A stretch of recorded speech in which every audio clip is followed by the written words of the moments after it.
Stardust just posted a video discussing male mother need and isolation, which I recommend you watch before watching this video. But I think it helps me to discuss male isolation in this video. And in this video, I want to talk about male isolation and the recent events surrounding characters like Fido Bogan and his attempts to saddle MGTOW with this MGTOW manifesto that's all, pro-marriage and all that jazz. Let me first discuss MGTOW in terms of what it means to me, right? And I'm going to give you some metaphorical examples of how I perceive it in my head. Now, on my channel page is a quote from Isaac Newton that I'm going to read to you, along with another quote that I find interesting from Newton as well. And in this first quote, Newton says, "If I have seen further, it is by standing on the shoulders of giants." And this, of course, is to mean that his remarkable advances in science and mathematics were not possible, according to him, if he did not have the groundwork from the giants that came before him to draw from. Now, keeping that in mind, I want you to consider this next quote, which was from Newton as well, and he says, quote, "I do not know what I may appear to the world, but to myself I seem to have been only like a boy playing on the seashore and diverting myself and now and then finding a smoother pebble or a prettier shell than ordinary, whilst the great ocean of truth lay all undiscovered before me." End quote. It's these two quotes that I consider to be the closest that any one man has come to truly defining and encapsulating what MGTOW really is. To me, it's a search for understanding that is encapsulated by these two statements. It defines the male creative spirit, which we're going to explore in depth here in this video later. But just bear with me a bit again. I know this is starting off quote heavy, but as many of you know, I am a big fan of H.P. Lovecraft's work, particularly the Cthulhu mythos and the genre of horror sci-fi he popularized known as cosmic horror. Right, so this is the fear of an indifferent universe and all that. And in his most notable work, The Call of the Cthulhu, he prefaced that short story with the following words. "The most merciful thing in the world, I think, is the inability of the human mind to correlate all its contents. We live on a placid island of ignorance in the midst of black seas of infinity, and it was not meant that we should voyage far. The sciences, each straining in its own direction, have hitherto harmed us little. But some day, the piecing together of disassociated knowledge will open up such terrifying vistas of reality and of our frightful position therein, that we shall either go mad from the revelation or flee from the light into the peace and safety of a new dark age." End quote. And that's what I want to talk about today. Our tendency as men to flee from reality, and as human beings, essentially, to flee from reality and our position therein, and how that relates to MGTOW. Now, if you've ever seen one of my favorite animals, the star-nosed mole, with its peculiar sensory organ, comprised of these tentacle-like appendages that it dabs continuously all over the tunnels it inhabits in search of food, right? You can kind of see an analogy here for what it is we do as MGTOW before the advent of, for example, the internet, right? And yes, MGTOW have existed well before the internet. They've existed throughout history and since the dawn of time, really. What we invented is the name, and we put a theory behind it. But before the internet, right, we were like these creatures, these star-nosed moles. We were blindly pressing around in the dark, looking for little tidbits of information so that bit by bit, we could form a mental picture of the environment around us. And all of us were stuck in our individual worlds, tunneling around, putting the pieces of our world together, searching for an understanding that could, by definition, only be limited to our immediate individual world. Those days, fortunately, are over. You see, what the internet has allowed us to do is to start linking our tunnels and sharing our map. And in fact, we've left entirely the primitive methods of search employed by the star-nosed mole. I don't know if you've ever seen the movie Prometheus, where a cave system was mapped out in its entirety by a simple light source that traveled through it. That's what we're doing now, gentlemen. We're mapping the caves. We're breathing life into the giants that men are destined to stand on in terms of investigating how the female human being perceives us and how we as men perceive ourselves. Now, I know I sound like some sort of new age hippie here, but what we MGTOW have been doing for the past, 5-6 years or so, is creating a collective consciousness for the male sex. Now, what do I mean by that? Well, think back to our beginnings when humanity was made up of, isolated tribes, hunter-gatherer tribes, or what have you, who probably communicated in, at best, some sort of primitive language that consisted of grunts or guttural clicks or whatever. Compare that to now, right, where half of the world's population speaks the most 13 populous languages. Now, I want you to reflect on that for a second and really delve deep into what that means.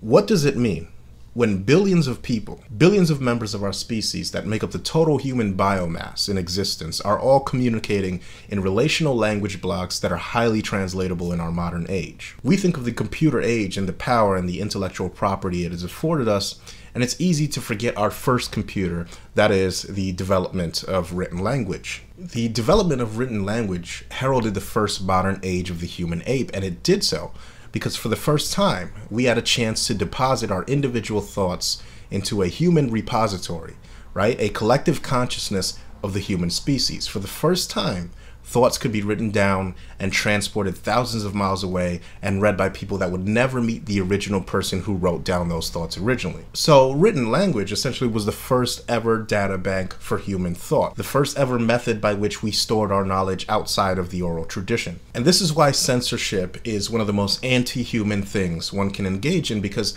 to censor a document or spoken language in a time when anything, written or spoken, can and will be logged into our collective memory, right? That is the human language. To do that means that you are depriving the entire human species of knowledge that, no matter how seemingly irrelevant it is now, could potentially be used to benefit the human species in the future.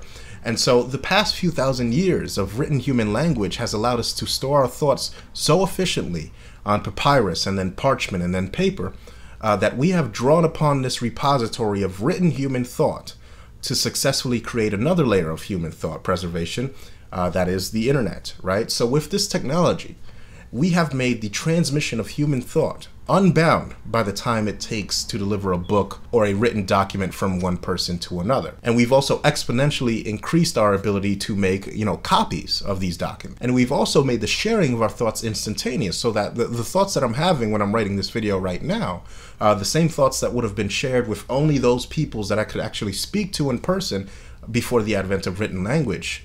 These thoughts, once I jot them all down and, edit them and upload them, will be instantaneously shared worldwide so that people in Europe and Africa and Asia and in the Americas and anywhere else can listen to it instantly. And essentially, it's pretty amazing what we've done. It's a primitive form of telepathy, if you will, communication of the thoughts, of the innermost thoughts of human beings. Think of how many millions, or not even billions, of thoughts we've stored since the development of written language that would have died with their owners. It's pretty damn impressive. And in regards to men, that means that millions of us, millions of men who grow up seeing how men and women interact and seeing that, something is wrong here, right? Something's deeply wrong with the way things are, who had been previously wandering around their tunnels, blindly feeling their way through, remembering their tiny little islands of existence, bit by bit forming a mental picture of every nook and cranny, are finally, through a long, labored journey, through thousands of years of time, finally, we're earning the chance to trade our stories. Finally. And so with that said, I refer you again to Mr. Lovecraft's quote. Remember what he said. He said, "The sciences, each straining in its own direction, have hitherto harmed us little. But someday, the piecing together of disassociated knowledge will open up such terrifying vistas of reality and of our frightful position therein, that we shall either go mad from the revelation or flee from the light into the peace and safety of a new dark age." And therein, gentlemen, lies the rub. What we are doing with MGTOW. And we're the first men in history to do this on a potentially worldwide scale thanks to the internet. What MGTOW are doing is that we're opening a terrifying vista by piecing together previously disassociated knowledge. And there are many in this community, in this conglomeration of different lines of thought known as the manosphere, that would rather have us and want us to flee back into the comfort of that dark age. And that's why there are women and men that take such an exception to MGTOW, because deep down, it scares them, it terrifies them. And as Lovecraft said, they feel that we were never meant to venture far in our search for understanding. They weren't counting on this. And if you remember in a previous video, I've quoted Lovecraft's The Festival before, where he said that, what ought to crawl has learned to walk. And people like, for example, Fido Bogan, who takes a peculiar and as of yet unexplained position of oddly and very sneakily, I might add, defending marriage, right? Trying to distance MGTOW from an anti-marriage stance with his little manifesto. People like Fido Bogan have a problem with men venturing out of our placid islands of existence. He wants us exploring the tunnel, our individual tunnels, but he doesn't want us linking them and mapping them, forming a bigger picture, a world map of human behavior in regards to gender and the male human being's place in the universe. This is why people like him want us to talk over and over about feminism. Feminism, feminism, feminism, but never about women, never about men, never about generalities that help us understand the behavior of women and men. Because such things, right, according to people like him, lack gravitas, which in the language of, anti-feminists for all the wrong reasonese translates to the social approval of the human female, which we should never dare to cross, even if it gives us a better understanding of ourselves. And this is why he repeated the oft feminist-inspired nonsense about MGTOW squaring off women, but constantly talking about women. This is the talking point we've heard from the likes of Dave Futrell, right? The woolly bumblebee, etc. The fact is, gentlemen, that some of us, a great many men, cannot and will refuse to swallow the red pill in its entirety. They want a partial dose of the red pill. They want to have a neat little enemy to blame. They want feminism to swallow up responsibility for all of the ills of the male sex that we're currently experiencing. And of course, feminism is absolutely partly to blame. But they don't want the rest of us pointing out that it goes deeper, right? That's why they want us to quickly go our own way, to silently go our own way, because they don't want us taking anybody else along with us. You see, in China, police officers have to wear pins on their collars for fear of being reprimanded by their superiors for not being in perfect unison. And the fetal bogans of the world, they see that pin and they say, well, if we could just get rid of the pin, then we'll be doing a good thing for the officers. But he still wants them to hold their necks up in perfect posture. He just wants them to do it voluntarily. People like him don't want any of the officers to ask whether or not working for an organization that treats their employees like this is a good overall proposition for the individual officer. Because you see, sometimes the most rigid chains, the most rigid shackles are the ones that you voluntarily place on yourself. And there are many men that don't want us talking about that. And I think it's important, really, that we watch out for these types. Because the only things that a lot of these contrarian anti-feminist types have to offer MGTOW, really, from my observation, is just a disingenuous differentiation of a sort. They wait for the rest of MGTOW to say the uncomfortable things that further the understanding along. They then pick and choose the points that they like, and then they repeat it after some MGTOW thought it up, and then they preface it with this whole spiel about, well, we don't want to be like those MGTOW who, bash women, right? That's how they differentiate themselves. Some of these guys, they just have nothing to add to the body of intellectual work that makes up MGTOW, right? It's just, hey guys, I'm a MGTOW too, but let's not bash women anymore. That's it. And we're not even bashing women, mind you. What they really mean when they say we bash women is we're accurately describing how women and men relate to each other, right? These people, they dug halfway down the rabbit hole, and now they hate the fact that others have the endurance and the balls to dig deeper. Now, here's an interesting article that I wanted to mention that states the current demographics of feminism, titled, "Feminism May Be Dead. 72% of Americans say they are not, quote, feminists." And the article says, quote, "Feminism is a mixed bag in the eyes of most Americans. Overall, 28% consider themselves to be feminists, 72% do not," their findings report. Among women, 38% consider themselves feminists, and men do not appear to be very liberated these days either. 18% accept the label for themselves, the poll reports. Further down it says, quote, "Democratic and Republican women see the world very differently as well. 48% of Democratic women, but just 14% of Republican women would label themselves feminist." And now, isn't that interesting, right? I would advise you not to let yourself be fooled by that little statistic into the "just defeat the left" sloganeering. I've linked in the description box another article and an interesting demographic that I've used in the past, showing that out of all the differences between female support for Obama, and by virtue of that we can infer feminist policies, it is not political partisanship, but it is in fact marital status, whether or not the female in question is married, that determines her support for Barack Obama, with married women voicing the least support for Obama and single women voicing the most support for Obama. Surprise, surprise. With divorced women right in the middle. Now, isn't that incredible, right? As soon as that divorce rolls around, how quickly their political affiliations change. It's almost as if you can see the rationalization hamster here at work on the divorce curve in the graph here, but the article continues to say, the original article continues to say, things are not so promising even among those females who grew in the 1960s and 70s, when, yes, college co-eds burned their bras and followed the teachings of Betty Friedan. Among the baby boomer leaders from age 45 to 64, 41% they are holdout feminist, and more numbers, women over 65, 28% are feminists, Gen X women ages 30 to 44, 32% are feminists, and millennials ages 18 to 29, 42%. Right? So that is a significant portion of the population that does not identify with feminism. And yet with all this rejection of feminism, with all this rejection of the title, is VAWA changing? Are selective service double standards changing? Is affirmative action changing? Are men being given equal access to healthcare and education and reproductive rights? No, they aren't. Are women against feminism protesting the privileges they've been given due to feminism? No, they aren't. Women and the population as a whole have turned against feminism because they don't need the brand name any longer. But they wish to keep the privileges that feminism got them, and they're going to get away with it by bashing feminism now, and gullible idiots like Fido Bogan are going to thank them for it every step of the way, while putting down the men who point out the bait and switch. Right? He doesn't want us talking about things that further our understanding of why feminism gained its traction. He only wants us to stop its momentum, a task that can't even begin to be undertaken until we first understand ourselves as men and our place in the world and within our species. He doesn't want us asking questions that make men self-reflect on our own hang-ups. He just wants us to bash feminism, bash feminism, bash feminism, even when feminism is being reabsorbed into its progenitor, gynocentrism, and flushing its crimes down the memory hole right in front of our eyes. It's pathetic.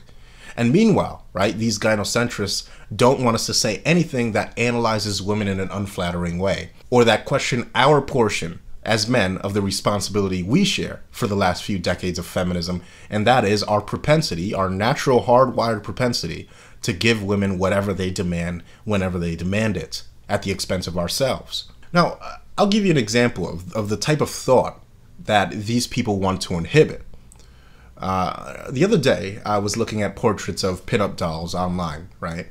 Pinup women, or whatever they're called. And I noticed a recurring theme in these images. And that recurring theme was that these pinup girls are often pictured attempting to do, traditionally male tasks, but failing because, and this is just my speculation, something about the male psyche wants women to marvel at us and our male inventions and our male accomplishments. And part of us wants women to attempt them and fail so that we can step in and show them how it's done.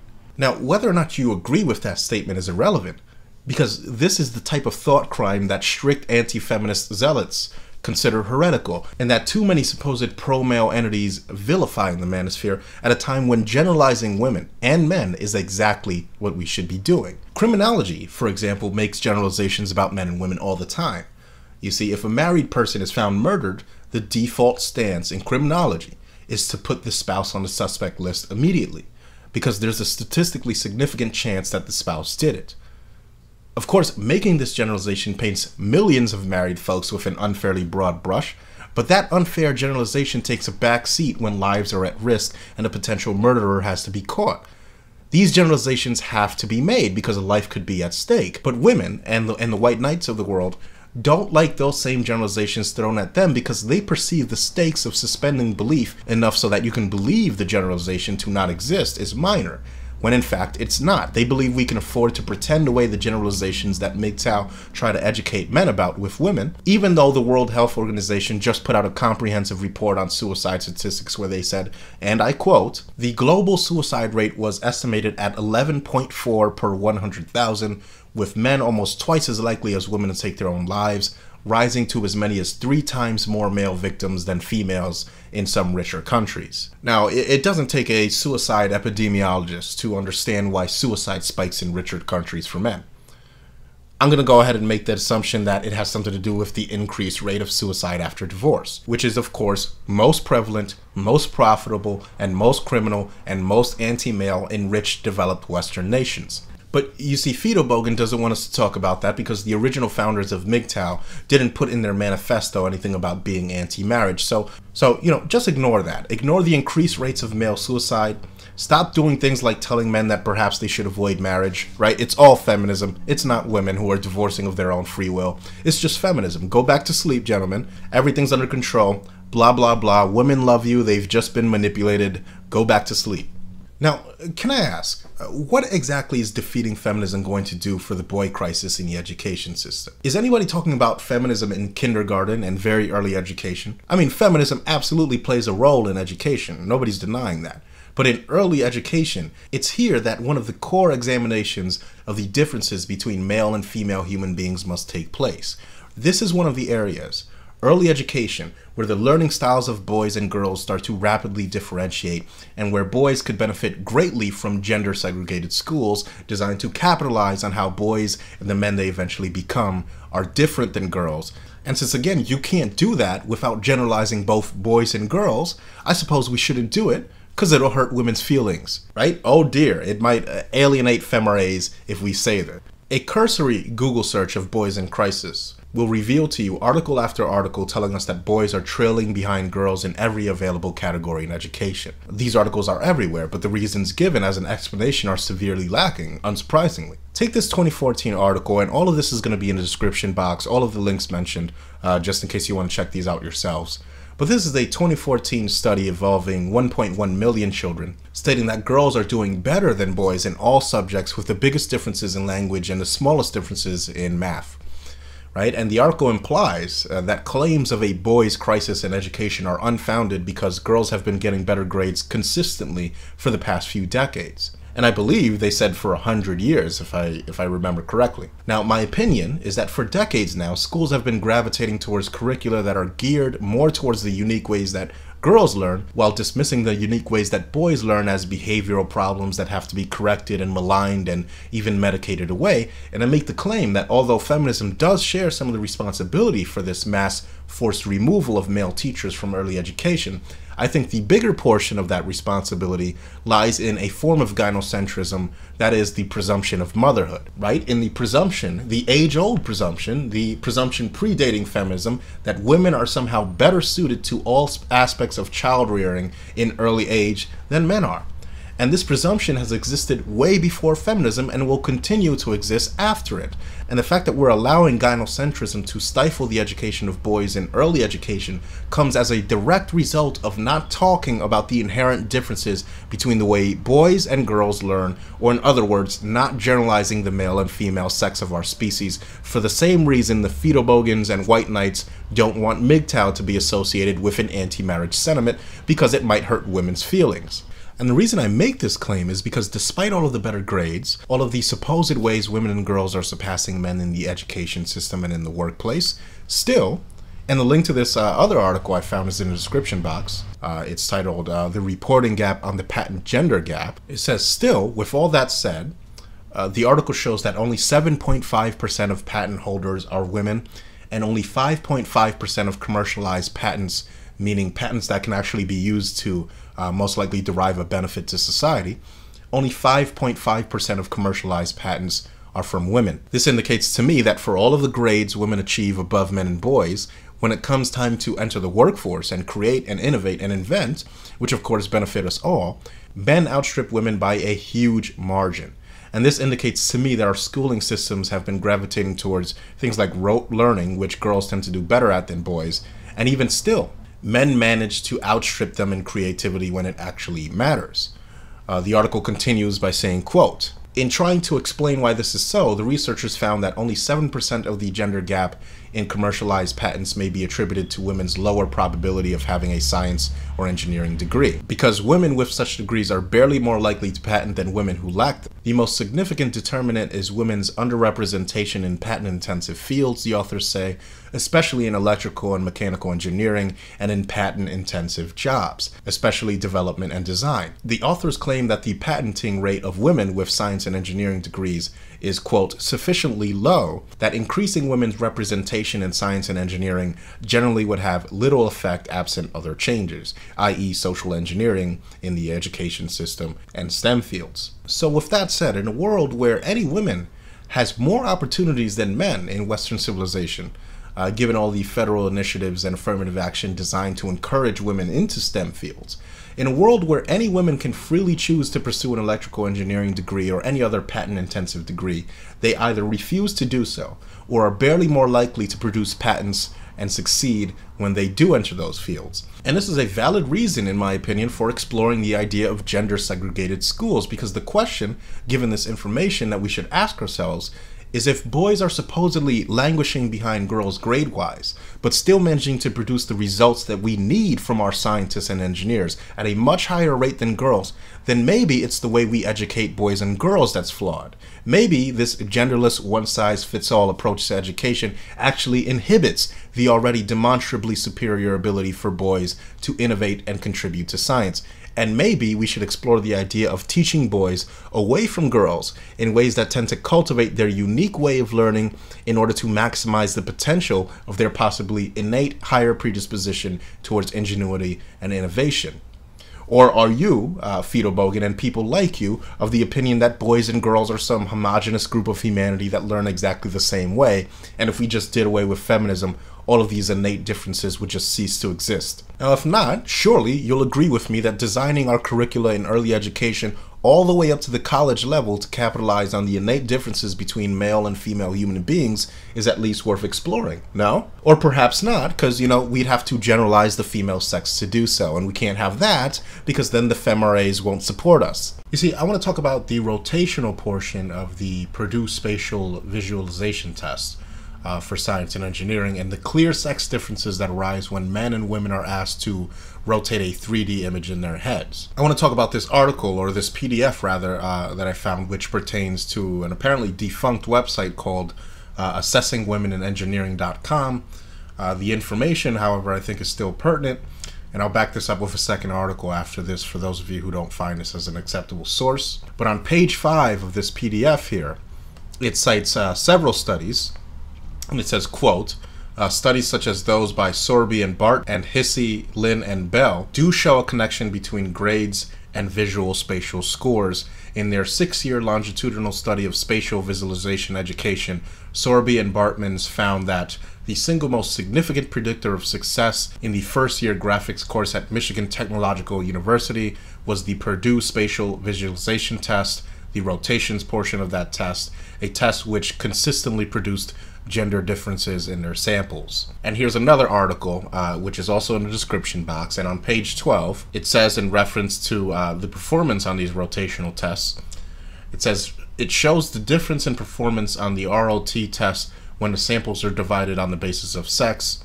In each case, males outscored females, but this still leaves two important questions. Is the difference statistically significant?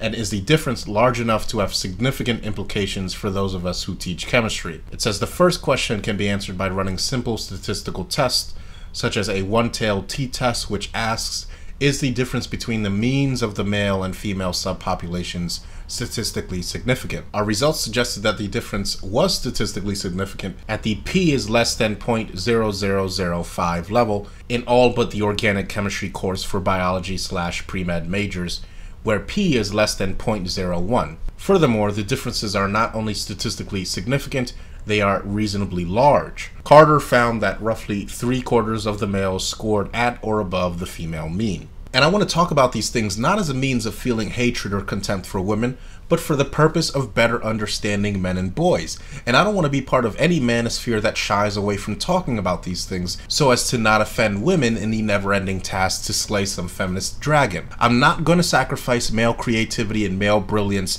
for your feminist Goldenstein and your daily 10 minutes of hate. You go along and waste your time bickering with feminists. MGTOW have seen the futility in it and have decided to explore ourselves instead, in hopes of protecting and understanding ourselves and our male identity. And that sounds a hell of a lot better to me than fighting the feminist boogeyman for all of eternity. And just for the sake of posterity, I want to post an alternate history from one of my own subscribers that does not agree with this narrative that Fetal Bogan put forth regarding the history and formation of men going their own way. And this is from a subscriber, and I know I'm going to pronounce the last name wrong, Joe Byrne, who claims to have been around during the same time Fetal Bogan claims the so-called founders of MGTOW invented it, and he paints a very different picture of how MGTOW actually came to be in comparison to Fetal Bogan's account. He says, quote, I had multiple Yahoo and WordPress pages. Back then, most of the time, we were just rage out forums. That's because we would get taken down in a heartbeat. Anytime we got out of line, we had guys like Ragnar, Rosh, and the old guy from Washington, PUAs using shaming tactics, the PUAs and MRAs telling us not to talk about female nature negatively, or about child support, or force, or absconding / going galt or aggression. The Make It Cost crowd was the first signs of MGTOW that included the idea of no marriage, absconding / self-survival, and running the bill up on Uncle Sam. I think the idea was just go underground, and MGTOW blossomed from that. And one thing I don't miss is all the death threats. Jesus Christ. Tradcons then would call us all sorts of things that outnumbered us dramatically. Agent Orange and Man-Woman Myth were the first video I saw, I believe that's what he was trying to say there, discussing male suicide and drinking. Agent Orange was a rage-out radical revolutionary. I kind of remember Angry Harry being the first guy to put an intellectual spin on the idea of men's rights.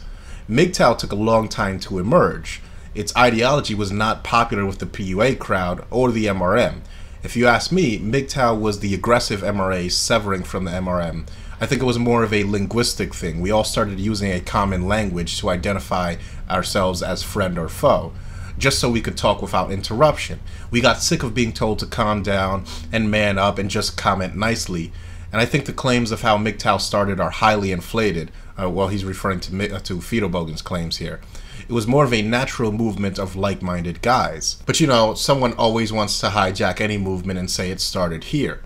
As I remember, MGTOW was just an awakening of like-minded guys gathering here and there, and then someone said MGTOW and it caught on. But it was the language that made MGTOW, the aggressive tone. So apparently there were, according to this account, a bunch of tradcons and concern trolls trying to tell the emergent proto-MGTOW community to stop bashing women. Fast forward a decade to the current MGTOW era, which is primarily, let's be honest, centered around here on YouTube.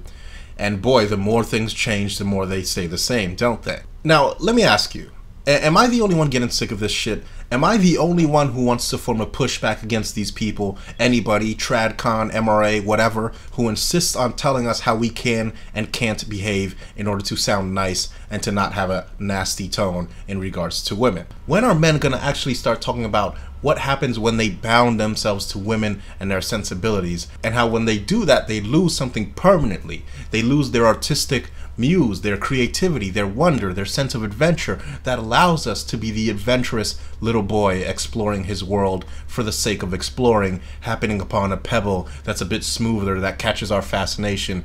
And that, gentlemen, is beat out of us. That is beat out of men by society at large and by women and the Fiedelbogens of the world, who are just fine with that, just so long as we defeat feminism, whatever the fuck that means. Let's just continue repressing male development and curiosity, the very dynamo that drives the human species. Let's just sacrifice that for the ridiculous reductionism of the complex variables that led to feminism, down to simplistic shit like, well, feminism is a hate movement, and let's just get rid of the feminazis, blah blah blah. Even fucking Rush Limbaugh is repeating this corny shit. It's all just feminism. It's just feminism. Now let's line up and put all our eggs in that basket. What could go wrong? What could go wrong? Well, for starters, you can have a bunch of men do the heavy lifting and groundwork in targeting the stupidity of feminism. They can put in the effort and develop the theory and follow through on it and do all the hard work, and then a bunch of selfie-snapping attention whores can conveniently step in when it's easy and when it's safe and when it costs nothing to be a patriot, so to speak, and steal the social capital that men built, and then not even have the respect to credit the men's rights movement with building the social inertia that allowed women to start Women Against Feminism in the first place. Yes, that's right, Women Against Feminism, the very group that these simpering manginas shine their shields and don their capes and attack MGTOW for, quote, alienating our allies, right? This very group, Women Against Feminism, has it stated right on their Facebook page. This is not an MRA site! Exclamation mark. Isn't that interesting? That they want to make that clear. You hear that, white knights? They want to make that clear. They won't even rep your shit. That's the reward you got for bending over backwards. That's the payment you got for extricating your spine for what amounts to nothing but a parade of attention whores snapping pics of themselves. That's what you get after years of MGTOW talking about male disposability and hypergamy and Briefholt's law. You got used. Your work got used under the guise of fighting your great Satan feminism. Your cause was used for nothing but a high-fashion narcissism fest, the very epitome of male disposability unfolded here. Men did the work of fighting feminism. Women waited around doing nothing when it counted. It basically proves things like Briefholt's law, or at least its corollaries, down to a T. You see, we don't need some peer-reviewed study to prove it. It happened right in front of our faces. Women derived no benefit from speaking out against feminism until men came on the scene and made it more socially acceptable to do it. And then that created an environment where women could derive the benefit of a few months of narcissistic, mirror mirror on the wall bullshit, and they couldn't even be bothered while doing this to fly an MRA banner. And now these supposed critical allies in the fight against feminism, where are they? Where are they? The attention fest is over, they no longer derive benefit from it, so they don't care. And where are the men that did all the groundwork? In the beginning, right back where they started, fighting feminism alone, a distant memory in the minds of these so-called pro-male women, and you're a distant memory because, like we said, they can no longer derive any benefit from being an anti-feminist. On to the next trend. So finally, I'd like to finish with a few excerpts from a great little internet gem called the David Sims Misogyny page. And I want to tie this into male mother need and men coming to the same conclusions as each other independently. And this is a great little essay, and he talks about things like things that he calls the merged void, which is the what he refers to as the rapacious female void, the tendency for women to just go along with the group, the board consensus. And he talks about other things like the male light, the male creative spirit, right? And this is what he says about corporations, for example. He says, quote, "Corporations, a living example of the merged void if there ever was one, always show a preference for the family man when it comes to promotions and positions of responsibility. In the case of merged voids, as with most other permutations of existence, it takes one to know one. Corporations, or companies of any size really, wink knowingly at the little woman and her brood. Once the male light has disappeared over the event horizon, once the manacle of gold has been pounded into place on the ring finger of his left hand, he is indeed a wage slave. What goes unsaid, or rather what has gone unsaid until now, is that he serves two mistresses, twin voids.